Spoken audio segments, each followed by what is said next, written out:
علی بھائی، آپ نے مجلس نمبر 28 میں یہ بتایا تھا کہ قیامت جمعہ کے دن 10 محرم کو آئے گی، حالانکہ قرآن حکیم میں جا بجا آیا ہے کہ قیامت کا علم صرف اللہ کے پاس ہے، پھر آپ کا دعویٰ کیسے درست ہوا؟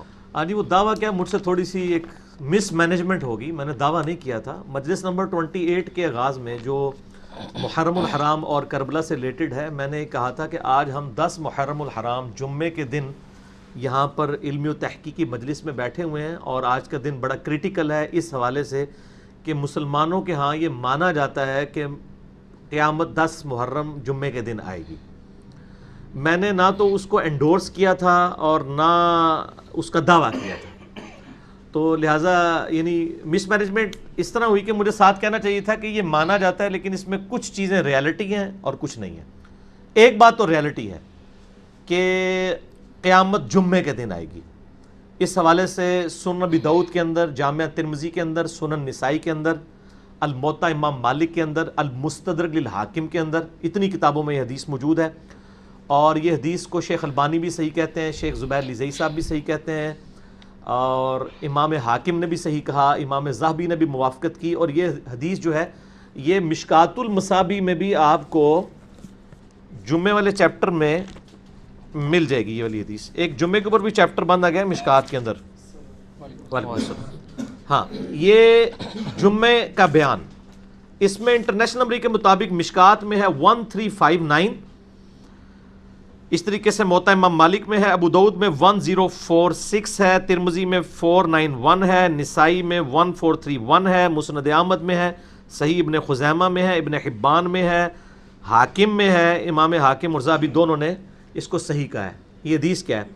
حضرت ابو ہریرہ کہتے ہیں نبی صلی اللہ علیہ وآلہ وسلم نے فرمایا، میں مشکات سے پڑھنے لگوں 1359، تمام ایام میں سے سب سے بہتر جمعے کا دن ہے، اس میں آدم علیہ السلام کی تخلیق ہوئی، اسی روز زمین پر اتارے گئے، اسی روز ان کی توبہ قبول ہوئی، اسی روز وہ فوت ہوئے، اور اسی روز قیامت قائم ہوگی جمعے کے دن۔ لہذا مجلس نمبر 28 میں میری کوئی ساری بات ہی غلط ثابت نہیں ہے، ایک پورشن تو ٹھیک ہے کہ جمعے کے دن قیامت قائم ہوگی۔ اور اگلے الفاظ ہے، جن و انس کے سوا تمام جانور جمعے کے دن طلوع فجر سے لے کے طلوع آفتاب تک قیامت کے خوف کے مارے چیختے رہتے ہیں کہ آج جمعہ ہے، شاید قیامت ہی نہ آ جائے۔ تو 10 محرم والا معاملہ جو ہے نا، وہ پبلک یہاں اس لیے مشہور ہو گیا کہ اللہ تعالیٰ نے اپنے قدرت کے بڑے بڑے جو فیصلے ہیں نا، وہ 10 محرم کے دن کیے ہیں۔ بخاری مسلم دونوں میں حدیث موجود ہے کہ یہودی جو ہیں 10 محرم کا روزہ رکھتے تھے، تو نبی صلی اللہ علیہ وآلہ وسلم نے ان سے پوچھا کیوں رکھتے ہو، تو انہوں نے کہا اس لیے کہ اس دن اللہ تعالیٰ نے موسیٰ علیہ السلام کو فرعون سے نجات دی تھی، اور یہ بڑا اللہ کے فیصلے کا دن تھا کہ فرعونی ڈبوئے گئے تھے۔ حتیٰ کہ سورہ ابراہیم کی آیت نمبر 5 میں آتا ہے وَذَكِّرْهُمْ بِأَيَّامِ اللَّهِ، اے موسیٰ علیہ السلام لوگوں کو ڈر سنائے اللہ کے بڑے بڑے دنوں کا، جس دن اللہ کی قدرت کے بڑے بڑے فیصلے ہوئے۔ یعنی قوم عاد جس دن تباہ ہوئی وہ اللہ کی قدرت کا بڑا دن تھا، قوم سمود کی تباہی کا دن بڑا دن تھا، اسی طریقے سے فرعون کے ڈوبنے کا دن وہ بھی ایام اللہ میں سے ایک یوم تھا، اور وہ تو بخاری مسلم میں آ گیا، اور وہ ہے بھی 10 محرم تھا۔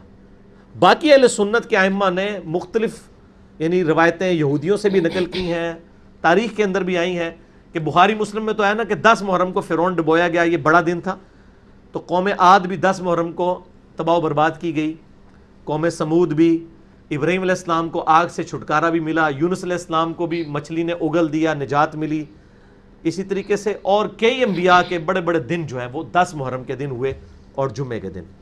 تو یہ ساری چیزیں میرے ذہن میں تھی، تو اس میں نے ایک بات کی، بل پھر بھی میں اس کی کلیریفیکیشن دے دیتا ہوں کہ جمعے کے دن قیامت آئے گی، تاریخ کا نہیں پتہ۔ دوسرا، اگر کوئی 10 محرم تاریخ کلیم بھی کر دے تب بھی وہ قرآن کے خلاف نہیں ہے۔ قرآن میں آئے کوئی شخص یہ نہیں جانتا کہ قیامت کب آئے گی۔ اگر میں کہہ دوں کہ 10 محرم جمعے کو قیامت آئے گی، تو اس سے آپ کو کون سا نالج ملے گا جب تک آپ سن نہیں بتاتے ہیں۔ 10 محرم جمعے کے دن تو میری زندگی میں کئی دفعہ آ چکا ہے۔ میں نے یہ کہا ہے کہ 10 محرم جمعے کا دن 1450 ہجری یہ ہوگا کہ میں کوئی تاریخ بتا رہا ہوں گا۔ 10 محرم تو 20 دفعہ آنی ہے، ہزاروں دفعہ آنی ہے، سن تو نہیں نہ بتایا۔ جب تک کوئی سن نہ بتائے اس وقت تک وہ کلیم ہی نہیں کر رہا کہ وہ قیامت کے علم کی بات کر رہا ہے۔ احمد بریلوی صاحب نے فتاوی رضویہ میں لکھا ہے کہ امام مہدی کا ظہور 1837 ہجری میں ہوگا. اچھا اچھا. یہ انہوں نے پتہ نہیں کہاں سے کیلکولیشن کی ہے. ان کے شاگرد نے پوچھا کہ حضرت یہ کہاں سے آپ نے, ان کا آپ آم کھائیں پیڑ نہ گریں. تو ابھی انشاءاللہ تعالیٰ 400 سال تو صرف امام مہدی کو پڑے ہوئے ہیں, کیونکہ 1440 چل رہے ہیں. یہ میں مذاق کے طور پہ کر رہا ہوں, میں نہیں مانتا 1837, ہو سکتا ہے اس سے پہلے آ جائیں, اس سے بعد میں آ جائیں. قیامت کا علم واقعی قرآن میں اللہ تعالیٰ کے ساتھ خاص ہے. اگر کوئی یہ کہتا ہے, یہ تو خود نبی علیہ السلام کہہ رہے ہیں جمعے کو قیامت آئے گی, تو اس کا یہ مطلب نہیں ہے کہ نبی صلی اللہ علیہ وآلہ وسلم نے یہ کلیم کر دیا کہ مجھے قیامت کے آنے کا پتہ ہے. جمعے کے دن کا. باقی حدیث میں آتا ہے سور بھی پھونکا جائے گا اسی دن, دوسرا سور بھی پھونکا جائے گا. اور ابو داؤد ترمذی ابن ماجہ میں آتا ہے کہ اس دن درود شریف مجھ پہ پیش کیا جاتا ہے, تم جمعے کے دن مجھ پہ کثرت کرو درود شریف کی. وہ الفاظ بھی آتے ہیں. تو میرا یہ نہیں کوئی دعویٰ اس طریقے سے نہیں تھا, لہٰذا میں نے جو گفتگو کی میں نے اس کی کلیریفیکیشن بھی اللہ کے فضل سے اس حوالے سے دے دی. یکم محرم الحرام سیدنا عمر کی شہادت اور 10 محرم الحرام سیدنا حسین کی شہادت کا دن, یہ صحیح سند سے ثابت ہے؟ دیکھیں جی, سندوں کی ضرورت وہاں پہ ہوتی ہے جہاں پہ اجماع نہ پایا جاتا ہو. سیدنا حسین علیہ السلام کی شہادت 10 محرم کو ہوئی, اس پہ اجماع امت ہے. سنی شیعہ کے ہاں اجماع ہے, عملی تواتر ہے, حدیث کی ضرورت نہیں ہے. اجماع حدیث کی بھی اور قرآن کی بھی حفاظت کرتا ہے. مثال کے طور پہ آج آپ پاکستان سے ساری مطالعہ پاکستان کی کتابیں ختم کرتے ہیں جن میں لکھا ہو کہ پاکستان 14 اگست کو بنایا گیا تھا. سر آج سے 1000 سال بعد بھی جب آپ پوچھیں گے نا تو لوگ بتائیں گے کہ پاکستان 14 اگست کو ہی بنا تھا, کیونکہ عملی تواتر سے ٹرانسفر ہو رہا ہوگا. اتنا بڑا ایک واقعہ ہوا, وہ اس طریقے سے وہ ٹرانسفر ہوا. اچھا, اس کے گیس نبی علیہ السلام کی وفات کی کوئی ڈیٹ کنفرم نہیں ہے, کیونکہ اس زمانے میں ڈیٹوں کا حساب اتنا نہیں تھا, دنوں کا تھا. دن ملتا ہے سوموار کا. 12 ربیع الاول والی بات تو جھوٹی ہے, میں نے بخاری مسلم سے ثابت کی ہے کہ 12 ربیع الاول نبی علیہ السلام کا یوم وفات نہیں. لاکھوں لوگوں نے میرا کلپ دیکھا, آپ لکھیں 12 ربیع الاول یوم وفات تو یوٹیوب پہ کھل جائے گا. 10 محرم الحرام پہ تو اجماع امت ہے, دوسری رائے کوئی نہیں ہے, اس لیے تو ضرورت ہی کوئی نہیں اس کی. یکم محرم تو میں نے آپ کو بتایا کہ انڈیا پاکستان میں یکم محرم ہے, باقی دنیا میں کہیں نہیں ہے. اور یہاں پہ بھی 30-40 سال سے یکم محرم شروع ہوا ہے, جب سے سنی شیعہ اختلاف کو بھڑکایا گیا ہے 10 محرم کو ڈائلیوٹ کرنے کے لیے, اسے کمزور کرنے کے لیے. ورنہ آپ اہل سنت کی مین سٹریم کی 3 کتابیں ہیں. الاستیاب امام ابن عبد البر کی کتاب ہے, المتوفا 463 ہجری, صحابہ کرام کے حالات زندگی پہ. دوسری کتاب ہے اسد الغابہ امام ابن اثیر المتوفا 630 ہجری. 8000 صحابہ کے حالات زندگی ہیں اس میں, 8000. اسی کی شرح لکھی ہے ابن حجر اسقلانی المتوفا 852 ہجری نے, اور وہ ہے الاصابہ. اردو میں ترجمہ ہو چکا ہے. سر آپ کو مسئلہ کوئی نہیں ہے, اردو میں ترجمہ ہو چکا ہے. اس کے اندر آپ جا کے پڑھ لیں حضرت عمر کا یوم شہادت کیا, حضرت عثمان کی بیعت بھی یکم محرم سے پہلے ہو چکی تھی. ایک روایت اس میں ہے کہ حضرت ہم عمر کو دفنا کر رضی اللہ تعالیٰ عنہ علیہ السلام فارغ ہوئے تو یکم محرم کا چاند نظر آیا, لیکن اس کے ساتھ ابن اسیر نے لکھا یہ روایت کمزور ہے, وہ بھی یکم محرم شہادت نہیں بنتی ہے. حضرت عمر کی شہادت کے 3 دن کے بعد حضرت عثمان کو خلیفہ چنا گیا تھا. خلیفہ چننے کے بعد بھی محرم شروع نہیں ہوا تھا. اس کا مطلب ہے کہ وہ 25, 26, 27 اس میں سے کوئی 26 ہی ملتی ہے. زخم ان کو کہیں 21, 22 کو لگا ہوگا, تبھی 26 کو ہی. اور سر ہم نے تو ایک کلپ بھی ڈال دی ہے حضرت عمر کا یوم شہادت. سر جو ویکیپیڈیا ہے دنیا میں, ورلڈ انسائکلوپیڈیا, اسی میں جا کے سنی پڑھ لیں, وہ سنیوں کا بنایا ہوا ہے نا. اس میں حضرت عمر کی شہادت کا دن پتہ کیا لکھا ہے, 26 ذوالحجہ 23 ہجری. ہوں چینج کر دو لادا, میں کٹ لیجیے فوٹو اور پا چھڑی جے تھم نے لیج ہوں تسی کرتے. ویسے تواڈے کہنے تے کچھ نہیں ہونا, گوروں کو آپ کو اتھینٹک انفارمیشن دینی پڑتی ہے. انڈیا پاکستان والے انہوں بیچاروں نے کیا دینی ہے. اور میں بتایا یہ ادھر ہی ہے, یکم محرم کے جلوس بھی یہیں پہ نکلے. میں یہ کہتا ہوں یعنی ایک ماڈرن خوارج کا طریقہ ہے 10 محرم کے اگینسٹ نکالنا, اور یہ وہ لوگ ہیں جو 12 ربیع الاول کے جلوس کو بدعت کہتے ہیں. ہم ان سے پوچھتے ہیں کہ نبی علیہ السلام کا تو مرتبہ زیادہ ہے, اگر یکم محرم کا جلوس سنت مان گیا تو 12 ربیع الاول کو بھی آپ نکالیں نا, ٹھیک ہو گیا؟ نہیں نکالیں گے. ہمارے نزدیک تو جلسے جلوس سڑکوں کے اوپر روڈز بلاک کر کے, لوگوں کو تکلیف دے کے, مریضوں کو تکلیف دے کے, یہ تو نبی صلی اللہ علیہ وآلہ وسلم بھی اس کی اجازت نہیں دیں گے. کنٹرول انوائرمنٹ میں ہونا چاہیے, اجازت دیں, ٹھیک ہے, کنٹرول انوائرمنٹ کے اندر, جس طرح سیاسی جلسوں کی کنٹرول انوائرمنٹ میں اجازت ہوتی ہے. ٹھیک ہے, اپنا کوئی پوائنٹ آف ویو بیان کریں. ہم تو کہتے ہیں علمی اختلاف میں تو اس لیول کے اوپر ہوں کہ سنی کو شیعہ کی مسجد میں جمعہ پڑھانا چاہیے، شیعہ کو سنی کی مسجد، بریلوی دیوبندی اہل حدیث آپس میں ایک جمعے بانٹ لیں. آپ کو کیا ڈر ہے؟ آپ اپنا موقف بیان کریں، عوام الناس خود فیصلہ کرے گی انشاءاللہ تعالی. تو اتنا حوصلہ ہونا چاہیے. اچھا علی بھائی، ضمن اس میں ایک سوال ہے کہ جب ہمارے دین اسلام میں ہر جمعے کو ایک اجتماعی طور پر سب لوگ جمع ہوتے ہیں، تو اس قسم کے جلسے جلوس چاہے کوئی بھی مکتب فکر کرے، ہم اس کو مطلب ہمیں تو کنڈیم کرنا چاہیے ہر قسم کے جلسے جلوس کو، چاہے وہ سنیوں کی طرف سے ہو، شیعہ کی طرف سے ہو، کسی بھی مکتب فکر کی طرف سے ہو.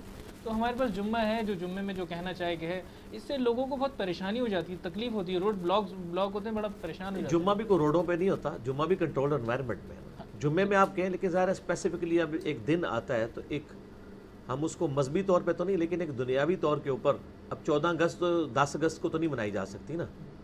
ویسے تو جمعہ پولیٹیکل گیدرنگ ہوتا ہے نا. تو اگر پاکستان کی بننے میں جو قربانیاں ڈسکس ہو رہی ہیں وہ پھر 14 اگست سے جو ایڈجسٹنٹ جمعہ اسی میں ہونی چاہیے، 14 اگست کو نہیں ہونی چاہیے. تو اس کی ظاہر ہے پھر وہ ویلیو ڈائلیوٹ ہو جائے گی.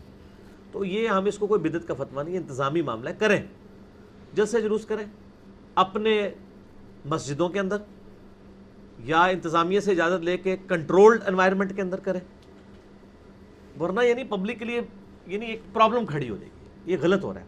باقی یہ کہنا کہ جی احتجاج تو ہوتا ہی وہ ہے جس میں روڈ بلاک ہوں، یہ ہوں وہ ہوں، تو سر یہ تو اسلام کی تھیم کے خلاف ہے. یہ آپ غیر مسلموں کو کیا امیج دیں گے؟ ہاں اگر کوئی ایسی جگہ ہے جہاں پہ روڈز آلٹرنیٹو موجود ہیں، گورنمنٹ آلٹرنیٹو روٹس ڈیفائن کر دیتی ہے جو زیادہ دور سے نہ ہو، پھر کسی خاص جگہ پہ کوئی جلسہ جلوس کر لیتا ہے تو ٹھیک ہے. لیکن آپ کو پتہ ہے ہمارے ملکوں کے اندر دھرنے اور جلسے جلوسوں کی جو ایک بدعت حسنہ شروع ہوئی ہے، اس کی تکلیف تو پوری امت کاٹ رہی ہے. اس میں جو رسومات یہ محرمات منائی جاتی ہیں نا، جو سنیوں کی طرف سے بھی ہوتی ہیں، شیعوں کی طرف سے بھی ہوتی ہیں. شیعوں کی طرف سے وہ سینہ کو بھی ہوتی ہے، زنجیر زنی ہوتی ہے، علم ہوتے ہیں، گھوڑا ہوتا ہے، پنجے ہوتے ہیں، وہ سبیل بنائی جاتی ہے، نیازیں دی جاتی ہیں. تو اس کا جو کانٹیکس ہے پیچھے سے، اس کی کوئی بنیادیں ہیں یا نہیں؟ اور اسی طرح سنیوں میں بھی بنائی وہ ہوتی ہے کہ وہ جو تعزیہ نکلتا ہے اور وہاں یا ربیع الاول کے جلوس نکلتے ہیں. سنیوں میں بریلوی ربیع الاول کے جلوس نکالتے ہیں، دیوبندی یکم محرم کا حضرت عمر کا جلوس نکالتے ہیں خود ساختہ. یکم محرم تو ان کی یوم وفات ہے ہی نہیں ہے، یوم شہادت 26 ذوالحجہ ہے. گوگل میں جا کے لکھ لیں آپ، ویکیپیڈیا میں. اور اہل حدیث جو ہیں وہ ختم بخاری کرواتے ہیں، اور بلکہ وہ تو امیر معاویہ کانفرنسز بھی کروا رہے ہیں. تو سر یہ ساری کی ساری چیزیں انہوں نے خود بنائی ہوئی ہیں. ان میں صرف وہ چیزیں درست ہوں گی جن کی اصل موجود ہوگی، کیونکہ قرآن کہتا ہے من احدث، حدیث ہے مسلم کی، من احدث فی امرنا ھذا، نبی علیہ السلام کی اصل دین میں کچھ چیز داخل کی وہ بدعت ہوگی. محرم کے موقع پہ، ربیع الاول کے موقع پہ، کسی بھی موقع کے اوپر کوئی علمی مجلس کرنا جس طرح ہم کر رہے ہیں، یہ اجتہادی معاملہ ہے، وہ آپ کریں، کوئی حرج نہیں ہے، اس کو کوئی آپ کو منع نہیں کرے گا. آج ربیع الاول کے مہینے میں دیوبندی بھی سیرت النبی کے نام سے کانفرنسز کر رہے ہیں، بریلوی میلاد النبی کے نام سے کر رہے ہیں، اور اہل حدیث امام اعظم محمد رسول اللہ کانفرنس کر رہے ہیں. نام صرف مختلف رکھے ہیں، گالی کی ہو رہی ہے. اچھا باقی یہ جو آپ کہہ رہے ہیں نا، تعزیے، آگ پر ماتم، کوئلوں پر ماتم، زنجیر زنی، یہ سب کی سب چیزیں جو ہے نا جی، یہ اسلام میں بدعات ہیں اور یہ ٹیبو ہے اور اسلام کی بدنامی کا باعث ہے. یہ عزاداری ہے، اس کا شیعان علی سے کوئی تعلق نہیں. اسی لیے جو ایران کے شیعہ ہیں نا، وہ انڈیا پاکستان کے شیعہ کو کہتے ہیں یہ شیعان علی نہیں، یہ عزادار ہیں. ان کے ہاں یہ چیزوں کو غلط سمجھا جاتا ہے. ٹھیک ہوگا جی. اور اس طریقے سے گھوڑے کے نیچے سے گزرنا، پاکستان میں ایک بہت بڑے عالم ہیں، ان کے لیے ذرا بعد میں مشکل نہ ہو جائے معاملات، میں ان کا نام لیے بغیر بتاتا ہوں. وہ کہتے ہیں میں نے اپنے بیٹے کو سمجھانا تھا یہ گھوڑے کے نیچے سے جو گزرتے ہیں. وہ کہتے ہیں ہوا یہ کہ ایک دن وہ محرم کے جلوس میں گھوڑے کے نیچے سے گزرا تو گھوڑے نے اس کو ایک ٹھوکر لگا دی، دلتی ماری. تو کہتا بابا یہ ہوا. اس نے کہا اچھا ہوا تمہیں یہ ٹھوکر لگی ہے تاکہ تمہیں یہ پتہ چلے کہ یہ حضرت حسین کا ذوالجناح نہیں ہے جس نے تمہیں ٹھوکر ماری ہے، یہ ان کا بنایا ہوا ذوالجناح ہے. اور وہ مجھے یہاں تک کہتے ہیں کہ میرا تو بعض کا دل کرتا ہے کہ میں جس طرح حضرت ابراہیم علیہ السلام نے سارے بت توڑے تھے نا، اور اینڈ پہ بڑے بت کے اوپر جا کے کلاڑا رکھ دیا تھا، تو میں بھی چاہتا ہوں یہ سارے اس قسم کے جتنے تعزیے بنائے ہوئے ہیں اور پنجے کھڑے کیے ہیں، میں یہ سارے توڑ کے نا، تو سب سے بڑا جو ہے نا گام شاہ اس کے کندھے کے اوپر جا کے وہ کلاڑا رکھ دوں. دیکھیں لوگ وہ کہہ رہے ہیں کہ اس سے یعنی جو جس کو کہتے ہیں نا فکر اہل بیت کو نقصان پہنچ رہا ہے. دیکھیں نا کیا امیج جا رہا ہے. یہی ہمارے شیعہ عالم ٹی وی پہ آ کے کہہ رہے ہوتے ہیں کہ جی کافروں کو کیا امیج جاتا ہے جب ہم لوگ گستاخانہ کارٹونز کے خلاف احتجاج کے دوران اپنی املاک کو نقصان پہنچاتے ہیں. تو سر جب آپ اپنے جسم کو نقصان پہنچاتے ہیں, اس پہ چھریاں مارتے ہیں, آپ کوئلوں کے اوپر ماتم کرتے ہیں, اس سے کیا غیر مسلموں کو امیج جائے گا کہ یہ اسلام ہے؟ وہ تو کہیں گے سر اس طرح کا اسلام تو ہم قبول کر ہی نہیں سکتے. تو یہ بالکل چیزیں بدعت ہیں جی. یہ کفر اسلام کا مسئلہ نہیں, یہ وہی بدعت ہے کہ جو مختلف شکلوں میں مختلف مکاتب فکر میں آئی ہوئی ہیں. یہ ذرا ڈومیننٹ ہو جاتی ہیں, اور ظاہر ڈومیننٹ ہے بھی ہیں کیونکہ نبی علیہ السلام نے یعنی ماتم کرنے سے اور اس قسم کے نوحے پڑھنے سے جس میں جھوٹ ہو, یعنی اس طرح کی چیزوں سے بخاری مسلم میں کئی احادیث ہیں جو منع کیے. میرے یوٹیوب کے اوپر کلپ اس کے اوپر موجود ہے, 66A مسئلہ واقعہ کربلا اور محرم سے متعلق 5 علمی پوائنٹس. اس کے کلپس جو ہیں وہ ملینز آف پیپل تک پہنچے. ٹھیک ہے, یہ غلط ہے, چیزیں بالکل نہیں کرنی چاہیے.